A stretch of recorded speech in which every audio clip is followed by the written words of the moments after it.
लोगों के बारे में सोचना ही छोड़ दो, चाहे वह अपने करीबी ही क्यों ना हो। खुद पर ध्यान दो, खुद के ऊपर काम करो, खुद को कैसे बदलना है, इस विषय पर हम आज एक आपको कहानी सुनाएंगे। तो चलिए शुरुआत करते हैं। बहुत समय पहले की बात है। एक बहुत ही बुद्धिमान सन्यासी एक जंगल के पास अपनी कुटिया बनाकर रहा करता था। जो भी उनके पास अपनी समस्या लेकर आता, वह बहुत ही बुद्धिमानी से उसकी समस्या का समाधान निकाल देते।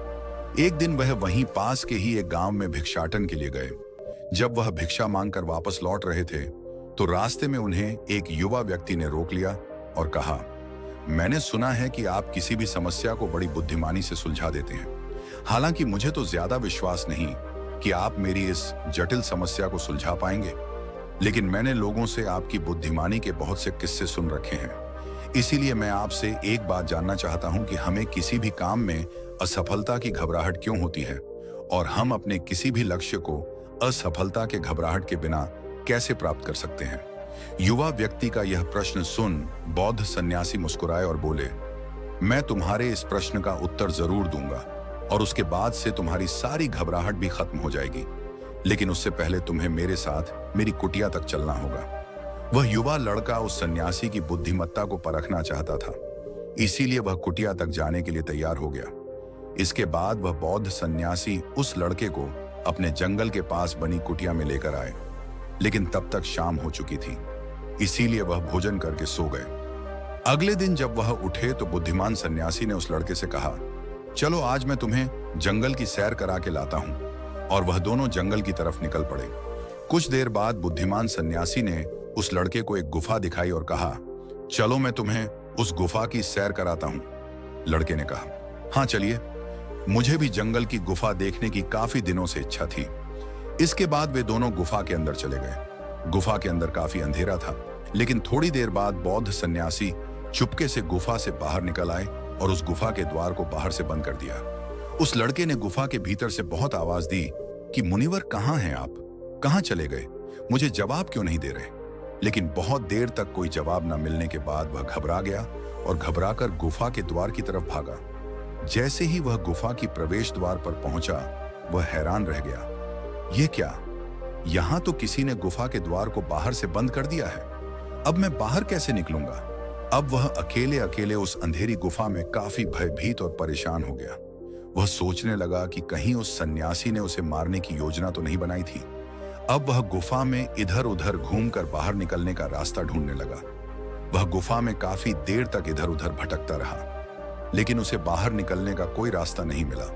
अब उसे जोरों की प्यास और भूख भी लग रही थी, इसीलिए वह शांत होकर एक जगह बैठ गया। तभी उसे एक सुरंग से सूर्य की रोशनी आती हुई दिखाई दी, और उस रोशनी आने वाली सुरंग तक पहुंचना बहुत ही कठिन था, क्योंकि चारों तरफ बस अंधेरा ही अंधेरा था, और वह सुरंग भी काफी ऊंचाई पर थी। पर फिर भी वह तुरंत उठा और अपनी सारी भूख प्यास को भूलकर अपना सारा ध्यान उस गुफा से बाहर निकलने पर लगा दिया। काफी मेहनत और प्रयास करने के बाद वह उस सूर्य की रोशनी आने वाली सुरंग तक पहुंच गया और कुछ दूर तक उस सुरंग में ही ऊपर चढ़ता गया। तभी अचानक उसे वह सन्यासी हाथ आगे बढ़ाता हुआ दिखाई दिया।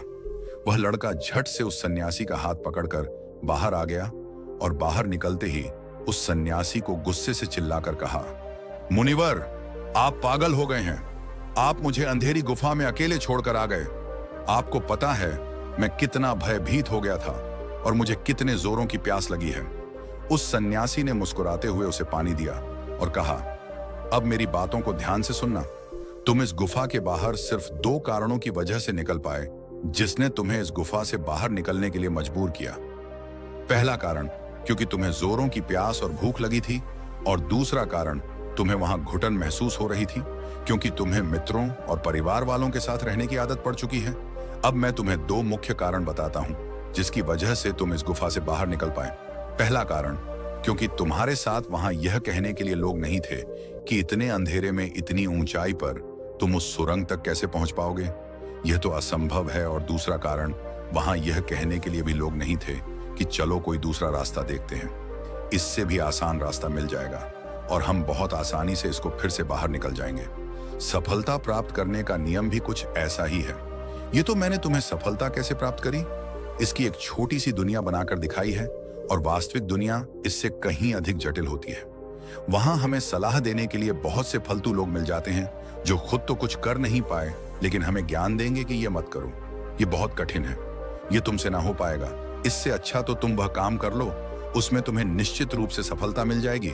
और ऐसे ही वह हमारे दिमाग को भटका कर चले जाते हैं और हमें खुद पर संदेह होने लगता है। सफलता ना मिलने का एक बड़ा कारण यह भी है कि सफलता प्राप्त करने की प्रक्रिया बहुत लंबी होती है और यहाँ जब हमारा मन घंटों घंटों में बदल जाता है तो फिर लक्ष्य प्राप्ति के महीनों और सालों के प्रयास में ही हमारा मन क्यों नहीं बदलेगा। हमारा मन बदल ही जाता है और हम उस रास्ते को छोड़कर अलग अलग राष्ट्रीय अपनाने लगते हैं। गौतम बुद्ध अक्सर अपने शिष्यों से कहा करते थे कि परेशानियां हमें तभी दिखती हैं जब हमारा ध्यान हमारे लक्ष्य पर नहीं होता। और यह बात 100% सही है। जैसे जब एक तीरंदाज तीर मारने वाला होता है तो वह अपनी एक आंख को बंद कर लेता है और दूसरी आंख से सिर्फ लक्ष्य को देखता है, तब जाकर वह अपने लक्ष्य को भेद पाता है। ठीक इसी प्रकार हमें सफलता का डर तभी लगता है जब हमारा ध्यान अपने लक्ष्य पर ना होकर रास्ते पर आने वाली कठिनाइयों पर होता है। तुम इस गुफा से बाहर इसीलिए निकल पाए क्योंकि तुम्हें गुफा के अंदर सुरंग से आने वाली रोशनी के अलावा और कुछ दिखाई नहीं पड़ रहा था। अगर उस गुफा के अंदर प्रकाश होता तो तुम वहां के बड़े बड़े गड्ढों और कीड़े मकोड़ों को देखकर डर जाते और वहीं भटकते रह जाते। इसीलिए अपना सारा ध्यान केवल अपने लक्ष्य पर टिकाए रखो और आसपास क्या हो रहा है, लोग क्या बोल रहे हैं, उस पर ध्यान देना बंद कर दो। तुम्हारे मित्र और रिश्तेदार क्या कर रहे हैं, उन्हें सफलता मिली कि नहीं, यह सब देखना बंद कर दो और केवल खुद के काम पर ध्यान दो। फिर देखना कि जब तुम्हारा समय आएगा तो लोग खड़े होकर तुम्हारे लिए तालियां बजाएंगे। और इतना कहकर वह बुद्धिमान सन्यासी मौन हो गए। उस युवा लड़के ने कहा, मुनिवर, आपने तो आज मेरी आंखें ही खोल दी। आपने कही हर एक बात में ही मुझे बुद्धिमानी नजर आई। आप सच में बहुत बुद्धिमान हैं, इसीलिए सभी आपको बुद्धिमानी का लोहा मानते हैं। मैं आपको वचन देता हूं कि आज से मैं मेरे मन को कभी भी असफलता के डर से नहीं सताऊंगा। मैं अपना पूरा ध्यान सिर्फ अपने काम पर लगाऊंगा और जल्दी ही एक सफल व्यक्ति बनकर दिखाऊंगा। इतना कहकर उस लड़के ने बुद्धिमान सन्यासी का धन्यवाद किया और वापस अपने गांव चला गया। तो दोस्तों चलिए इसके बाद की इससे भी अच्छी कहानी की शुरुआत करते हैं। पुराने समय की बात है। नगर में रहने वाला सबल नाम का एक लड़का अपनी जिंदगी से बहुत निराश था। उसकी निराशा का कारण यह था कि वह अब तक कुछ भी नहीं कर रहा था। उसके माँ बाप उसे ताने मारते कि तेरे सारे मित्र कुछ ना कुछ कर रहे हैं, लेकिन तू अभी भी घर में ही बैठा हुआ है। मित्रों के बीच भी अक्सर उसका मजाक ही बनता। वह कहीं जाता तो लोग उससे पूछते कि क्या कर रहे हो। उसे यह बताने में बड़ी शर्म आती कि अभी वह कुछ भी नहीं कर रहा। धीरे धीरे उसने रिश्तेदारों के यहाँ जाना और लोगों से मिलना जुलना कम कर दिया। वह ज्यादातर समय अपने घर में ही बैठा रहता। वह अकेले में रोता, भगवान को कोसता और अपनी किस्मत को दोष देता। अब उसे अपनी जिंदगी बोझ सी लगने लगी थी। कभी कभी वह सोचता कि जब वे कुछ करने के लायक ही नहीं है तो फिर उसके जिंदा रहने का भी क्या फायदा, उसे तो मर जाना चाहिए। एक दिन वह अपने नगर की एक सड़क से गुजर रहा था। तभी उसने देखा कि एक गुरु दुख के ऊपर प्रवचन दे रहे हैं। वह भी वहीं भीड़ में पीछे बैठ गया और गुरु के प्रवचन सुनने लगा। गुरु बोल रहे थे कि दुख एक गुरु की भांति होता है जो हमें जीवन की सच्चाई दिखाता है और हमें सही से जीवन जीने का तरीका सिखाता है। आप चाहे तो अपने दुख रूपी गुरु से जीवन जीना भी सीख सकते हैं और चाहे तो उस दुख में डूबकर बैठकर रो भी सकते हैं। सबल भी गुरु की ये सारी बातें ध्यान से सुन रहा था, लेकिन उसे गुरु की यह बातें सही नहीं लगी। उसने खड़े होकर कहा, दुख कुछ भी सिखा कर नहीं जाता, सिर्फ पीड़ा देकर जाता है। दुख की पीड़ा अनंत होती है। ऐसा लगता है इसके बाद कुछ भी नहीं होने वाला, कुछ भी नहीं मिलने वाला। मृत्यु भी उसके सामने छोटी लगने लगती है। गुरु ने कहा, आखिर क्या दुख है तुम्हें? सबल ने अपना सारा दुख गुरु के समक्ष कह सुनाया और पूछा, क्या आपके पास मेरे इस दुख का कोई समाधान है? गुरु मुस्कुराए और बोले, जिस दिन तुम्हारे पास सच्चा दुख आए उसी दिन मेरे पास लौट कर आना, मैं तुम्हारे दुख का समाधान अवश्य करूंगा। इतना कहकर गुरु वहां से चले गए। सबल ने सोचा, क्या मेरा दुख सच्चा नहीं है? क्या जिस दुख से मैं गुजर रहा हूं वो झूठा है? कोई भी मेरे दुख को नहीं समझ सकता। जब माँ बाप नहीं समझ पाई तो गुरु क्या समझेंगे? अपने दुखों से परेशान होकर सबल ने एक निर्णय लिया कि अब वह कुछ करके दिखाएगा। उसने एक छोटा सा व्यापार शुरू किया, लेकिन उसमें उसे सफलता नहीं मिल रही थी। पर उसके घर वाले खुश थे कि वह कुछ तो प्रयास कर रहा है। वह अपने व्यापार में जुटा रहा और उसे धीरे धीरे सफलता भी मिलने लगी। फिर उसने रफ्तार पकड़ ली और सिर्फ 3 साल के अंदर ही वह एक बड़ा व्यापारी बन गया। अब सबल के चारों तरफ ऐसे बहुत से लोग थे जो उसकी चिंता करते थे, उसे पसंद करते थे, उसके काम की प्रशंसा करते थे। अब उसके घर वाले भी उसकी प्रशंसा करते नहीं थकते थे। दिन प्रतिदिन उसके मित्रों की संख्या बढ़ती जा रही थी। अब वह अपनी जिंदगी से बहुत ही खुश था। उसके कुछ मित्रों ने उसे सलाह दी कि जब तुम बड़े व्यापारी बनकर इतने खुश हो तो सोचो कि अगर तुम इस नगर के, इस राज्य के सबसे बड़े व्यापारी बन जाओ तो तुम्हारे पास कितना सुख होगा, कितने लोग तुमसे जुड़ना चाहेंगे, तुम्हारा कितना नाम फैलेगा। स्वयं राजा भी तुमसे मित्रता करना चाहेंगे और जरूरत पड़ने पर तुमसे ही धन उधार लेंगे। मित्रों की यह बात संभल के मन में घर कर गई। अब उसने और भी धन कमाने का प्रयास शुरू कर दिया, लेकिन उसे यह सब कुछ बहुत ही जल्दी चाहिए था। वह यह सब कुछ प्राप्त करने में अपना ज्यादा समय बर्बाद नहीं करना चाहता था। इसीलिए उसने ऐसे भी कार्य करने शुरू कर दिए जो उचित नहीं थे। उसने बड़ी मात्रा में अपने मित्रों से धन उधार लेना शुरू कर दिया। ज्यादा मुनाफा कमाने के लालच में अपने सामान में मिलावट करने लगा। उसने दूसरे व्यापारियों के खिलाफ षड्यंत्र भी रचे, उन्हें डराया धमकाया। जैसा जैसा उसके मित्र उसे कहते गए वह वही करता गया। वही इन तरीकों से ज्यादा धन तो कमा रहा था, लेकिन अब उसके जीवन में सुकून ही रह गया था। उसके मन की शांति गायब हो गई थी। उसे रातों में नींद नहीं आती थी। वह किसी उधेड़बन में लगा रहता था। सुख सदन की सारी वस्तुएं होने के बाद भी उसे किसी में सुख नहीं मिल रहा था। एक दिन सबल अपनी गाड़ी में सवार होकर कहीं जा रहा था। तभी रास्ते में उसे गुरु का आश्रम दिखा। वह रुक गया। वह गुरु के पास जाकर बोला, गुरुदेव, आपने कहा था कि जब तुम्हारे जीवन में सच्चा दुख आए तब मेरे पास आना। अब मैं बहुत दुखी हूं। मेरे रातों की नींद गायब हो गई है। मुझे कहीं सुकून नहीं मिल रहा। इस तरीके से सबल ने अपनी सारी समस्या गुरु के सामने कह सुनाई। गुरु ने कहा, जब तुम मुझसे पहली बार मिले थे तब भी तुम किसी दुख में थे। तुमने उस दुख से क्या सीखा? सबल ने कहा, मैंने सीखा कि सिर्फ सोचने और चिंता करने से कुछ नहीं होता। अपनी सोच को सच करने के लिए कर्म करना पड़ता है और सिर्फ कर्म करने से भी कुछ नहीं होता। अपने कर्म को अंतिम पड़ाव तक ले जाना भी आवश्यक होता है। चाहे रास्ते में कितनी ही मुश्किलें आए, मन कितना ही निराश हो, कितना ही लगे कि अब आगे कुछ भी नहीं होने वाला, तब भी यह मानकर चलो कि मैं जो भी कर रहा हूं उसमें सफल अवश्य होऊंगा। लोग सिर्फ सफल व्यक्ति को ही सम्मान देते हैं, फिर चाहे कोई कितना ही अच्छा क्यों ना हो, वह लोगों की नजरों में बोझ ही होता है। यह सब सुन गुरु मुस्कुराए और बोले, यह असली दुख नहीं है। जब तुम्हारे जीवन में असली दुख आए तब मेरे पास आना, मैं उसका समाधान अवश्य करूंगा। सबल ने जाते समय गुरु को सोने के सिक्कों से भरा एक घड़ा भेंट किया। घड़ा देखकर गुरु ने कहा, यह मेरे किसी काम का नहीं, इसे उस पेड़ के नीचे गड्ढा खोदकर दफना दो। सबल ने गुरु के कहे अनुसार घड़े को पेड़ के नीचे दफना दिया और वहां से चला गया। कुछ दिनों तक तो व्यापार अच्छी तरक्की कर रहा था, लेकिन गलत व्यापार की वजह से ही धीरे धीरे उस व्यापार में घाटा होने लगा। उसकी सारी धन संपदा धीरे धीरे खत्म होने लगी और एक दिन ऐसा आया जब उसके पास कुछ भी नहीं बचा और वह कर्जे से भर चुका था। लेकिन वह निश्चिंत था क्योंकि उसने सारा कर्ज अपने मित्रों से ही लिया था। वह सोचता था कि उसके मित्र बुरे समय में उसका साथ देंगे, लेकिन ऐसा कुछ भी नहीं हुआ। बुरा समय आते ही मित्रों ने ही सबसे पहले अपना उधार मांगना शुरू किया और उधार वापस ना करने पर जान से मारने की धमकी भी दी। उसके शुभ चिंतक, उसे चाहने वाले सब उससे दूर हो गए। उसके वो मित्र जो उसके साथ मौज मस्ती किया करते थे अब उससे दूर भागने लगे। उसके परिवार वाले उसे उसकी गलतियां और कमियां गिनाने लगे। उसकी सारी संपत्ति नीलाम हो गई और उसके पास कुछ भी नहीं बचा। उसने अपने पिता से सहायता मांगी तो पिता ने कहा, मेरे पास ये थोड़ी सी ही संपत्ति है, अगर मैं यह भी तुम्हें दे दूंगा तो तुम्हारी मां को कहां रखूंगा? यह संपत्ति ही हमारा आखिरी सहारा है। सबल के भीतर बहुत गहरा दुख था। उसके आसपास ऐसा कोई भी नहीं था जो उसके दुख को समझ सके, उसे संभाल सके।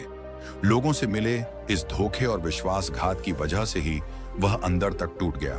उसे लगने लगा, अब जीने का क्या मतलब? अब तो मृत्यु ही एकमात्र सहारा है। वह आत्महत्या करने एक पहाड़ी की तरफ जा रहा था कि तभी उसे याद आया, गुरु ने कहा था, जब तुम्हारे जीवन में असली दुख आए तब मेरे पास आना। सबल गुरु के पास गया और अपना सारा दुख कह सुनाया। वह आंखों में आंसू भरकर बोला, मेरे इस दुख का समाधान कीजिए गुरुदेव। गुरु ने कहा, जब तुम्हारे जीवन में असली दुख आए तब मेरे पास आना, मैं उसका समाधान अवश्य करूंगा। सबल ने कहा, अभी जो मेरे जीवन में घट रहा है वह दुख नहीं है। आखिर असली दुख होता क्या है गुरुदेव? गुरु ने कहा, सबसे पहले तुम यह बताओ कि तुमने अपने इस दुख से क्या सीखा। सबल ने कहा, मैंने सीखा कि जो लोग हमारी सफलता, हमारी तरक्की की वजह से हमारे जीवन में आए हैं, वह हमें धोखा अवश्य देंगे, क्योंकि वह बुरे समय में हमारे साथ खड़े नहीं होंगे। वह केवल अच्छे समय में हमारा फायदा उठाएंगे और बुरे समय में छोड़कर चले जाएंगे। भरोसा केवल उन्हीं लोगों पर करना चाहिए जो हमारे बुरे समय में, असफलता के समय में हमारे साथ खड़े रहते हैं। लेकिन ऐसे लोग बहुत ही कम होते हैं, पर जिसके पास होते हैं उन्हें उनकी कद्र करनी चाहिए, उनका अपमान नहीं करना चाहिए। मैंने यह भी सीखा कि कभी किसी के खिलाफ षड्यंत्र नहीं करना चाहिए, ईमानदारी और धैर्य के साथ अपना काम करना चाहिए और कभी लालच नहीं करनी चाहिए। अपना सारा दुख और अनुभव बताने के बाद सबल आंखों में आंसू भरकर गुरु के सामने बैठा रहा। थोड़ी देर बाद गुरु उठे और उस पेड़ के नीचे गड्ढा खोदकर वह घड़ा बाहर निकाला जो सोने के सिक्कों से भरा हुआ था, और उस सबल को दे दिया और कहा, जब तुम्हारे जीवन में असली दुख आए तब मेरे पास आना। सबल ने गुरु को धन्यवाद दिया और उन्हें प्रणाम कर वहां से चला गया। उसने उस घड़े से एक छोटा व्यापार शुरू किया और वह एक छोटा व्यापारी बनकर भी खुश था। उसने पूरी लगन और ईमानदारी से व्यापार किया। देखते ही देखते वह अपने नगर का फिर एक बड़ा व्यापारी बन गया। उसका जीवन खुशियों और सुविधाओं से भर गया। लेकिन कोई कितना भी अच्छा हो, कितना भी अच्छा काम करे, दान करे, लोगों की मदद करे, लेकिन जीवन में दुख तो आता ही है। तो सबल के जीवन में भी दुख आया। उसके माता पिता एक ही दिन में मृत्यु को प्राप्त हो गए। सबल अपने माता पिता से बहुत प्रेम करता था, इसलिए उसे उनकी मृत्यु से बहुत गहरा आघात पहुंचा। वह उन दोनों के पार्थिव शरीर को श्मशान घाट ले गया, जहां उनकी अंतिम क्रिया की गई। वहां उसने अपने माता पिता के शरीर को जलते हुए देखा तो उसका मन बेचैन हो गया। उसके अंदर बहुत से प्रश्न उठने लगे। वह घर वापस आया तो उसने अपने माता पिता के घर और संपत्ति को देखा, जिसके लिए उसके पिता हमेशा लड़ते रहते थे। आज वो लावारिस पड़ी है। आज उसकी देखरेख करने वाली, उसके लिए लड़ने वाली इस दुनिया से ही चले गए। उसके पिता ने जो भी कमाया था, जो भी बनाया था, वह सब यहीं रह गया था। एक दिन पहले तक किसी से भी अपनी संपत्ति के लिए लड़ जाने वाले उसके पिता आज खुद इस दुनिया से अलविदा हो गए थे। उसका मन इसी तरह के अनेक विचारों के बवंडर में फंसा हुआ था। उसे अंदर से अकेलापन और डर महसूस हो रहा था। उसे कुछ खालीपन सा महसूस हो रहा था। उसे लग रहा था कुछ तो है जिसे वह समझ नहीं पा रहा। इसीलिए वह गुरु के पास गया। उसे देखते ही गुरु ने कहा, क्या जीवन में कोई दुख है? सबल ने कहा, वैसे तो जीवन में कोई दुख नहीं है गुरुदेव, सब सुख है, सब अच्छा चल रहा है। लेकिन आज मेरे माता पिता की मृत्यु हो गई। इस घटना से मेरा मन बहुत दुखी और बेचैन है। गुरु ने कहा, इसमें दुखी होने वाली कौन सी बात है? एक दिन तो सभी के प्रियजनों को मरना ही है। हमेशा जीवित ना तो कोई रहा है और ना ही कोई रहेगा। एक दिन तो तुम्हें भी मरना ही है। हो सकता है कल ही मर जाओ या आज भी मर सकते हो। सबल ने कहा, यह आप क्या कह रहे हैं गुरुदेव कि मैं भी मर जाऊंगा? पर मैं तो अभी जवान हूं। गुरु ने कहा, इस भ्रम में तो सभी जी रहे हैं कि मृत्यु दूसरों को आती है, बूढ़ों को आती है। लेकिन बूढ़ों के सामने ही जवान मर जाते हैं, बच्चे मर जाते हैं। मृत्यु का किसी की उम्र से कोई संबंध नहीं। यह तो सबको अपना शिकार बना लेती है। गुरु की यह बातें सबल के मन में घर कर गई और वह चुपचाप वहां से चला गया। लेकिन उसका मन अभी बेचैन था, अब भी अशांत था। वह कुछ खालीपन सा महसूस कर रहा था। वह पूरे दिन अपने बारे में ही सोचता रहता कि वह कौन है, इस दुनिया में क्यों आया है। क्या सिर्फ चीजों का प्रयोग करना और मरना ही जीवन का लक्ष्य है? ऐसे ही बहुत से प्रश्न उसके मन में लगातार उठ रहे थे, लेकिन उसे अपने किसी भी प्रश्न का उत्तर नहीं मिल पा रहा था और उसका दुख दिन प्रतिदिन बढ़ता जा रहा था। इसीलिए कुछ दिनों बाद वह फिर गुरु के पास पहुंचा और बोला, गुरुदेव, मैं बहुत दुखी हूं, क्योंकि मैं यह नहीं जान पा रहा कि मैं कौन हूं और इस दुनिया में क्यों आया हूं। यह सुन गुरु मुस्कुराए और बोले, आज पहली बार तुम्हारे जीवन में सच्चा दुख पैदा हुआ है। वास्तव में यही है जो दुख कहलाने के लायक है कि हमें पता नहीं कि हम कौन हैं, क्यों आए हैं, क्या करना है, कैसे करना है। सबल ने कहा, गुरुदेव, मेरे इस दुख का समाधान कीजिए। गुरु ने कहा, हम सभी इंसान जीवन भर क्या इकट्ठा करते रहते हैं? सबल ने कहा, हम सभी इंसान जीवन भर धन संपत्ति, मान सम्मान, परिवार, मित्र, पद, प्रतिष्ठा इत्यादि इकट्ठा करते रहते हैं। गुरु ने कहा, क्या इन इकट्ठा की हुई सभी चीजों में से एक भी चीज हम अपने साथ ले जा सकते हैं? सबल ने कहा, नहीं गुरुदेव, इनमें से कुछ भी साथ नहीं जाता। मेरे माता पिता के साथ भी कुछ नहीं गया, सब तो यहीं छूट गया। घर परिवार संपत्ति सब कुछ। गुरु ने कहा, अब मेरी बातों को ध्यान से सुनना। इस दुनिया में हमें जो इकट्ठा करना चाहिए वो तो हम कभी इकट्ठा करते ही नहीं। चीजें हमारे सामने ही होती हैं, लेकिन हम उन्हें देखने का प्रयास ही नहीं करते। इस दुनिया में हमें जिस चीज को इकट्ठा करना है वह हम खुद हैं। हमें खुद को ही इकट्ठा करना है ताकि जब मृत्यु हो तो हम एक हो सके और स्वयं को पहचान सके। हम भीतर से बटे हुए हैं, प्रेम में, नफरत में, क्रोध में, जलन में, क्रूरता में, धन में, संपत्ति में, पद में, प्रतिष्ठा में, मान में, पहचान में, धर्म में, जाति में, ऐसे ही सैकड़ों हजारों चीजों और वासनाओं में हम बटे हुए हैं। हम टुकड़ों में जीवन जी रहे हैं। इस बंटवारे की वजह से हमारी चेतना कभी एक नहीं हो पाती। हमारी चेतना शक्ति बिखर गई है, इसीलिए हमारे पास इतना भी समय नहीं है, इतनी भी ऊर्जा नहीं है कि हम मुड़कर एक बार अपने भीतर देख सकें। वास्तव में जिस धन की कमी, सुविधाओं की कमी, मान सम्मान की कमी को लोग दुख समझते हैं और जीवन भर उसे दुख दुख बोलकर रोते रहते हैं और उनका समाधान खोजने का प्रयास करते रहते हैं, उन्हें उसका समाधान कभी मिलेगा ही नहीं, क्योंकि जिन्हें लोग दुख कहते हैं वो असली दुख है ही नहीं। वो तो सिर्फ इंसान की चाहत है, उसकी इच्छा है जिसकी पूर्ति कभी नहीं की जा सकती। इसीलिए यहाँ व्यक्ति को ऐसे दुखों का कभी समाधान मिला ही नहीं। इसीलिए इन सब के ऊपर अगर अपने दुखों का परम समाधान चाहिए तो सबसे पहले अपने आप को इकट्ठा करो। अपनी ऊर्जा को इस संसार से वापस खींचो और एकत्रित करो। अपने ऊपर ध्यान दो, खुद पर ध्यान लगाओ। मृत्यु से पहले ही अपने आप को पहचान लो। ऐसे ही बिखरे हुए मत चलो। सबल ने कहा, तो क्या गुरुदेव हमें यह संसार छोड़ देना चाहिए? अपनी सभी इच्छाओं को मार देना चाहिए? किसी से प्रेम नहीं करना चाहिए? धन संपत्ति नहीं इकट्ठा करनी चाहिए? मान सम्मान की आशा छोड़ देनी चाहिए?